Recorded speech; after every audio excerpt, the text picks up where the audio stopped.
Bonjour mesdames et messieurs. In this video I want to compare the Sony A7R III versus a medium format camera, the Fuji GFX 50R. Bonjour mesdames et messieurs. So I've been shooting with Sony forever. My name is Serge Ramelli. I'm a cityscape and landscape photographer. I've done over 7 books with 10 House Publishing in Germany, and my work is in 85 galleries around the world in Yellow Corner. And I've been shooting with Sony forever. I love the Sony. I had the Sony A7R 1, 2, 3, and I was gonna get the 4, but then Fuji came out with a really great price on a medium format camera. I've been working with both cameras. I toured all over Europe with both of them, and I wanted to do a quick video to tell you what I think. Also, I want to do something which I've never done, which is like come to a great landscape and take a photo with the exact same settings. Take a photo with what I think is the best, because when I work with a Sony, I can see there's a big difference. If I use the same settings on the Fuji, I don't get the same exposure. So I'm gonna show you some photos that I took with the Fuji, with what I think is the best exposure, and with the Sony is what I think is the best exposure. And then I'm gonna take the exact same exposures, and we're gonna check dynamic range, and we're gonna check details. I'm here in Clearwater Beach, Florida. It's one of the nicest beaches in the USA. And it's a perfect time to see which camera is gonna do best. Because it's a sunset, it's a heavy challenge, and this is where camera shines in low light situation. So here I am, I'm at ISO 100, f8, 1/250th of a second on the Sony, and on the Fuji, I'm at 100 ISO, I'm at f8, and now on the Fuji, I'm at 100. First of all, let's take the same setting. So I'm gonna go at 250. So I have the exact same setting on both camera, and we'll see how they come out. But on the Sony, it looks great. On the Fuji, it looks really dark.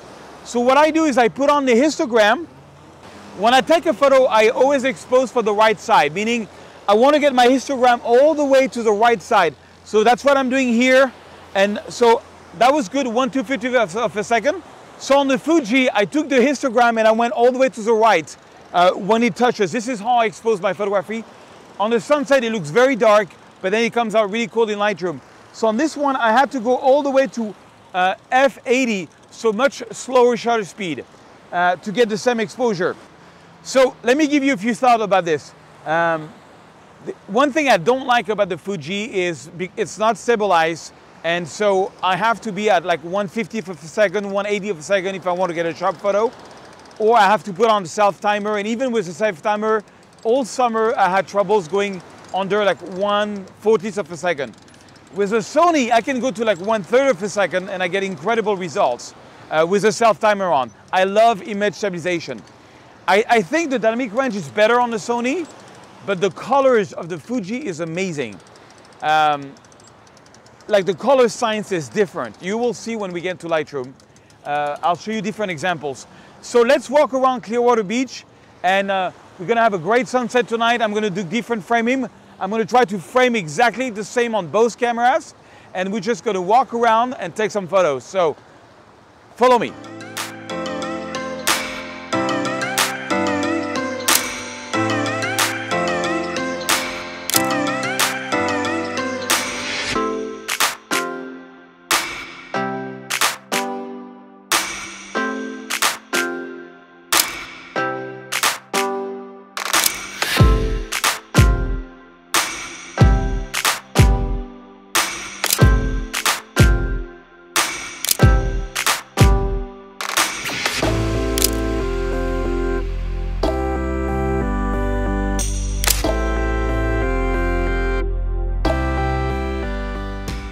So I imported some of the photos that I shot. What you see in yellow is the Sony photo, and in red it's the Fuji photo.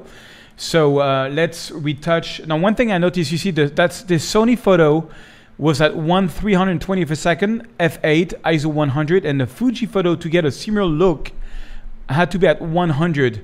So actually a much slower speed, about So hold on, half of 1320 is 160.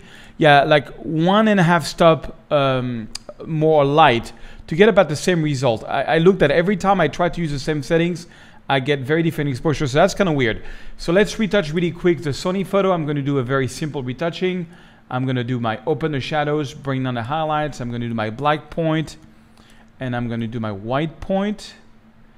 Okay. I'm going to go to daylight on the white balance, even more than daylight. I want to bring back some blue, add some orange. I think I want to blow up the highlights a little bit so we can see what's going on. I think I want to add more blue. I like to add blues. I love to have blues now going all the way down to the sunset. Okay, and now very important for the profile, I'm going to use Adobe Colors. They have both same profile because Fuji has amazing profiles which would totally change the colors. I'll show that to you in a second. So now I can just press Command-Shift-C. I'm going to take what I did here. I'm going to paste it on the Fuji photo. Boom. I'm just going to check my black point. Yeah, it's about the same. My white point, I'm going to back it down and then maybe bring down a bit the highlights. Maybe add a bit of contrast on this one. Let's see here. And what you can do, there is like a reference mode. So I can drag and drop the Sony photo here. And this is my Fuji photo. And I can try to sort of retouch it the same way.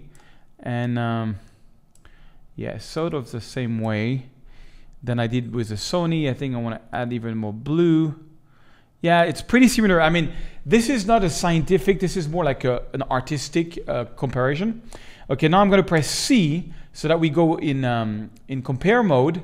And let's jump in all the way here, for example. So the Fuji,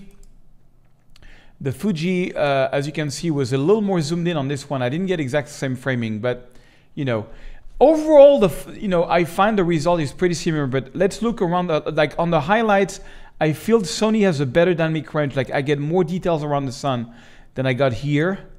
But when I zoom in, I realize that this one was actually a little too bright. And that's funny because, yeah, it's a little too bright. So I should have gone a little faster because I can see this is brighter. One thing, but I can see there is more details. I don't know if you can see like the birds here. I can see them really well. They're small here. The house,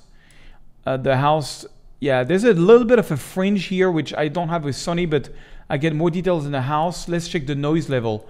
So, I mean, this one, I kind of messed up because this one is really too bright. The Fuji is too bright compared to the Sony. So I messed up. Let's take the next two one, hoping it's going to be better. So, okay, yeah, this one's are, so let's see here. This was 1/25 of a second with Sony, and that's 120. So they were almost the same in terms of settings. Almost the same. So I'm going to take the Fuji. I'm going to do my usual workflow. I'm going to go back to full screen mode, open the shadows, bring down the highlights. I'm going to do my black. About this one, I'm going to do my white until I hit the sun. Okay, add some contrast and maybe go to daylight and then add a bit of blue and a bit of magenta. A little more contrast. No, that's too much. My highlights is too low. I think it's too bright. I'm going to lower a little bit the whole photo. Yeah, when you lower it, just makes it more powerful. Okay, cool. So to start with the same thing, I'm pressing Command-Shift-C. I'm going to copy what I did this on the Sony. And then I'm going to take as a reference, I'm going to drag and drop the Fuji photo. And I'm on the Sony photo. And you see the Sony is much darker. So I'm going to make it brighter. Let's check the black point, the white point. It's funny, it's more contrasty. It's hard to, and it's much more blue. So I'm going to warm it up. And yeah, much more saturation here. Yeah, something like, they kind of look the same to me. So check this out. Now I'm going to press C, Shift Tab to go in. So the Sony's on the left side. You see how the house is smaller? Because the Fuji is a 50 million pixel, when I zoom in, the house becomes bigger because I got more pixel. And look how sharp the birds are. Yeah, it's much sharper than the Sony one. Like you can see, like on the man's, it's much sharper. The dynamic range, though, I think is better on the Sony. Like I get a little more gradients here. I get more details in the Fuji, and so it's, you know, I kind of like the colors a little bit more on the Fuji, to be honest, because the color science is completely different. So it's really hard to compare because you're comparing like apples with oranges. But I thought, you know, it would be a cool video to do.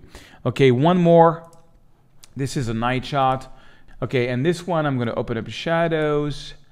Oh, I'm not going to bring down the highlight on this one. I'm just going to buy black point. That's the Sony. And I'm going to go all the way. So let's see here. What was this one? It was 1/40th of a second at f4, and this one is 1/5. Oh, this one is much darker.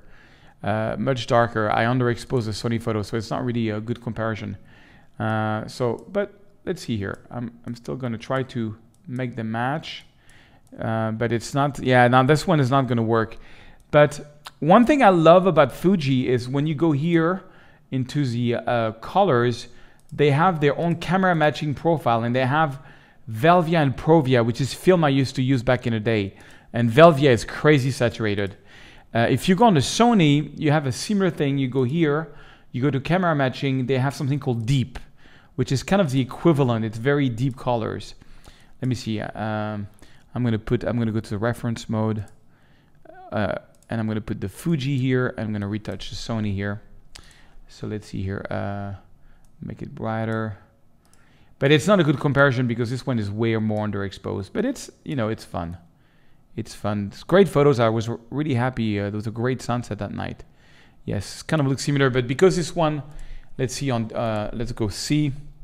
So Fuji is on the right side, and Sony is on the right, is on the left. And of course, when I zoom in on the Fuji, I see more details because look how sharp that is. It's actually pretty sharp. It's just there's less details. I can see like almost the inside of the house. Here it's more kind of blurry. And of course, this one is going to be a lot more noisy than my Fuji because I underexpose it by, yeah, at least a stop. So it's not a good comparison. Overall, I like the Fuji colors a little more. The difference is not like crazy night. Honestly, you've like, you know, I think you would only see the difference if you made big prints. Another example that I did, I took like a daylight photo. That's the Sony, and that's the Fuji with the exact same settings. So 1/80th of a second at f11, 1/80th of a second at f11 on the Fuji. You see the Fuji has a different crop format. It's more square than the Sony. So C, and so Fuji is on the right side. It's a daylight photo. So let's zoom in like on something that's kind of far away, like this building. You see here, it's like, look at the boat is very blurry. Here it's kind of clear. You get more details with the medium format. And I'm guessing the colors are a little more natural, but it's not crazy. I mean, the Sony A7R III really holds really well. You know, it's really, really cool. I mean, it's, you know, it's a detail. It's not crazy. I'm guessing the Fuji has another thing that I really like about it is that, you know, I can do long exposure. I can go to 5 minutes. I don't even need a remote, which is really cool. But I don't like the fact that it's not stabilized. I have to be on a tripod all the time. When the Sony, I don't have to be on a tripod. So Sony, great camera. Fuji, great camera. The Fuji is just so cheap for a medium format. Like any medium format was always like in the $8,000. This one is at like $4,000. And they very regularly make a promotion at $3,000. So it was almost the same price than the Sony. It's just the lens are much more expensive. So you get a bit more details, a little bit of a different color science, you know, and different profiles. But it's not that crazy. It's not, if you don't do big prints like I do, I think it's not worth the money. Hey guys, I just came out with a new course. The link is right under the video. Check it out. Bonjour, mesdames et messieurs. I got an exciting news for you. My best course just came out. Something I've been working on for over a year, called From Zero to Pro. I've been teaching photography for 10 years. In case you don't know me, my work is in over 85 galleries around the world. I've published 7 coffee table books. And I've been teaching photography for 10 years. But the way I was doing it was missing out some points. So I broke this down in 6 volumes. Volume number 1, we're going to review the basics of photography. Volume number 2, I'm going to talk a lot about composition. And I find out that the best way to teach composition is to show you all the bad photos before getting the good photos. Then I'm going to get you into the most extensive retouching, where we're going to go and retouch, but dramatic but natural, not dramatic over retouch. This is the main part of the course. Then we're going to go into exporting, printing your photo, making a website with your photography, sending your photography to a lab. And then volume 5, we're going to go into social media. If you ever had troubles with getting out on Instagram, or if you wanted to grow on YouTube, I'm going to cover that in details. I'm going to show you a trick where I went from 0 to 5,000 followers in 5 years. and from 5,000 followers to 120,000 followers in 2 years. Also, I'm going to give you a booklet that's going to give you the best feature accounts that you can tag in your work so that other people can publish and repost your work on Instagram.